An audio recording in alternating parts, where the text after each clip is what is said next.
Hi, I'm the History Guy. I love history, and if you love history too, this is the channel for you. On December 3rd, 1854, units of the British Army and the Colonial Constabulary attacked a group of rebellious miners in the Crown Colony of Victoria in southeastern Australia. It was a short battle, part of a rebellion that was relatively small in scope, and yet it had an outsized impact on public opinion, on the future of the governance of the colony, and is still the subject of significant debate among historians. The siege of the Eureka Stockade is history that deserves to be remembered. In 1850, the British Parliament passed an Act for the Better Government of Her Majesty's Australian Colonies. Among other things, the Act enabled the creation of a new colony of Victoria, to be separated from the larger colony of New South Wales, although the colony did not officially separate from New South Wales until July of 1851. The new colony contained a land area of some 227,000 square kilometers, and in 1850 had a non-Aboriginal population of some 76,000, with much of the population in the area of Port Phillips Bay, which included the city of Melbourne, which itself represented approximately a third of the population of the new colony. The colony was primarily a center of the wool trade. But the population and economic dynamics of the new Crown Colony changed rapidly. On October 8th, 1851, a man named Thomas Hiscock discovered gold near the town of Banyang. This is not the first discovery of gold in Victoria, but it was the first to be widely publicized, with a report published 4 days after the discovery in the newspaper The Geelong Advertiser. The Great Victorian Gold Rush had begun. The effects of the gold rush on the colony of Victoria were massive. In the decade between 1851 and 1861, the population of the colony grew from around 76,000 to nearly 540,000. Immigrants came from Britain, throughout Europe and the United States, but also included some 40,000 immigrants from China. The demographics of Australia shifted as the population of Victoria jumped from 18% of the population of Australia to 47%. The small town of Rutherglen in northeastern Victoria went from a population of about 2,000 to a population of about 60,000. And it was enormously rich, one of the most productive gold fields in history. In the decade between 1851 and 1860, Victoria accounted for 1/3 of the world's gold output. The colony grew, and Melbourne transformed to one of the wealthiest and most dynamic cities in the world. So much gold was exported to Britain that the empire was able to pay off all its foreign debts, and the United Kingdom underwent a period of great financial expansion. But the growth was not without cost. Small towns transformed into massive mining camps, which were squalid and filthy. Politics did not keep up with the change, and the mining towns became far underrepresented in the parliament, as representation did not keep up with the growing populations of the boom towns. The cost of trying to manage law and order in the camps was enormous. To help to cover the growing cost of administration, the Lieutenant Governor of the colony, Charles Latrobe, instituted a license fee on all miners of 30 shillings per month. The fee was immediately controversial. The growing population of miners had few rights, could not purchase land, and had little representation in Parliament. By August of 1851, rallies were already being held in opposition to the fee. The protest became more widespread as the fee increased to £3 a month in 1852. Despite the wealth of the gold fields, many miners were just getting by, living in ramshackle shacks. And perhaps more controversial than the fee itself was the measures to enforce it. A miner caught mining without a license would be fined £6 on the first offense, an impossible sum for many, and would be jailed on the second offense. Men could be jailed even if they had a license, but didn't have it on them when asked. The law provided for half of the fee to go to the informer or the prosecutor, which was an incentive for abuse. The license hunts became oppressive. Police had every motivation to militaristically enforce the fine, but little motivation to police crime. The challenges in policing the goldfields contributed to the problem. When gold was discovered, all but 2 of Melbourne's 40 police officers resigned to go dig for gold. The government could not pay wages for policing that were competitive with the opportunity for mining, and so qualified candidates could not be found. Many of the men hired for policing ended up being ex-convicts who were easily corrupted and harsh in their collection of the license fees. Many of these only understood law enforcement from the harsh process of disciplining prisoners. Miners were treated as criminals. As one newspaper opined, honest men are hunted down by the police like kangaroos, and if they do not possess a license, they're paraded through the diggings by the commissioners and police, and if unable to pay the fine, are rudely locked up in company of any thief or thieves who may be in the camp cells at the time. In short, treated in every way as if they were felons.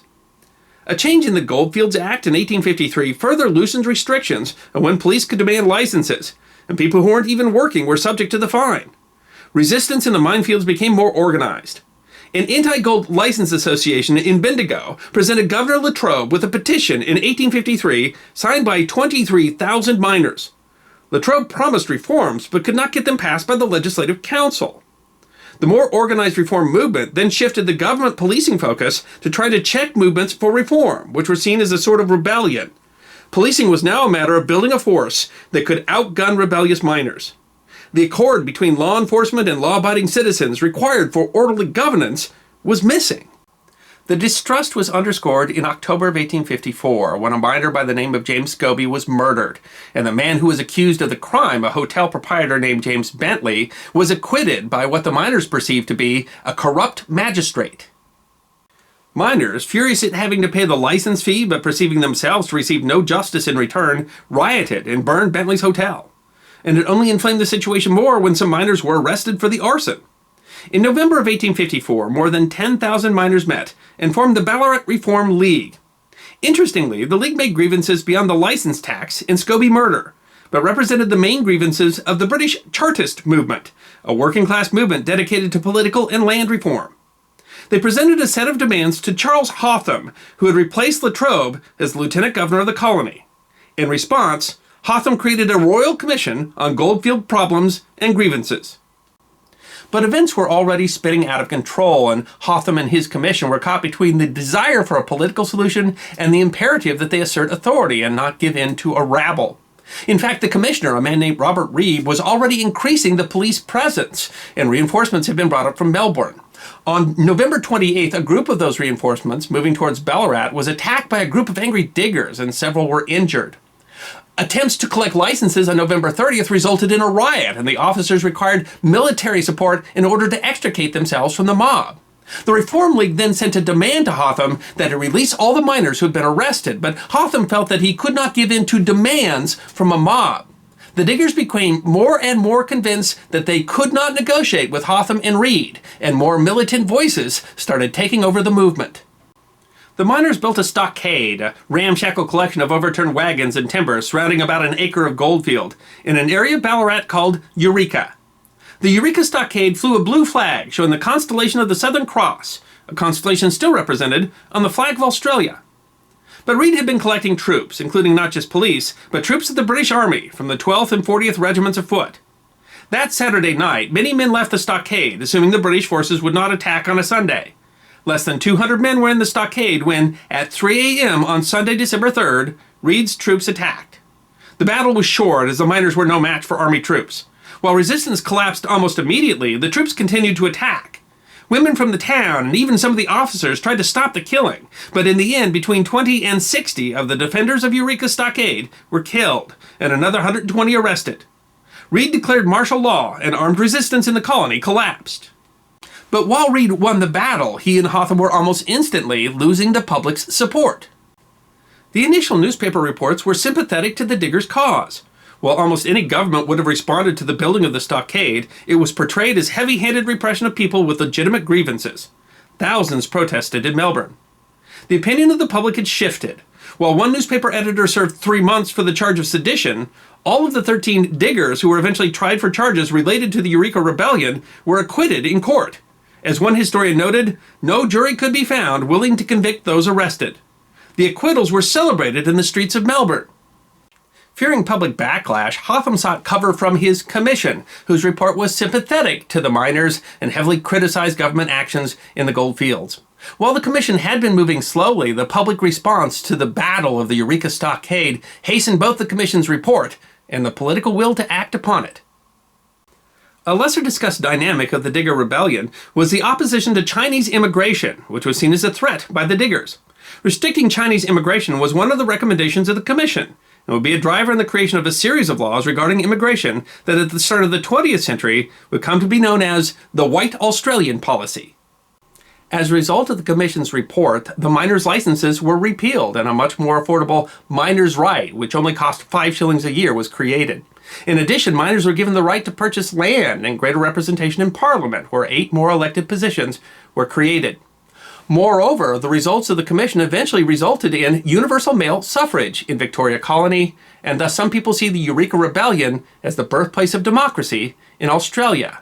And if that's true, it's really a surprise, because many people writing at the time, including many of the rebels, said that most of the diggers didn't really care much about democracy. They were just opposed to the license fees. In fact, some people see the Eureka Rebellion as nothing more than outsiders who wanted to steal Australian resources and not pay any taxes. And so it could be said that the impacts of the Eureka Rebellion were greater than its cause. I'm the History Guy, and I hope you enjoyed this edition of my series of short snippets of forgotten history about 10 minutes long. And if you did enjoy, please go ahead and click that thumbs up button, which is there on your left. If you have any questions or comments, feel free to write those in the comment section. I will be happy to personally respond. And if you'd like more snippets of forgotten history, all you need to do is subscribe.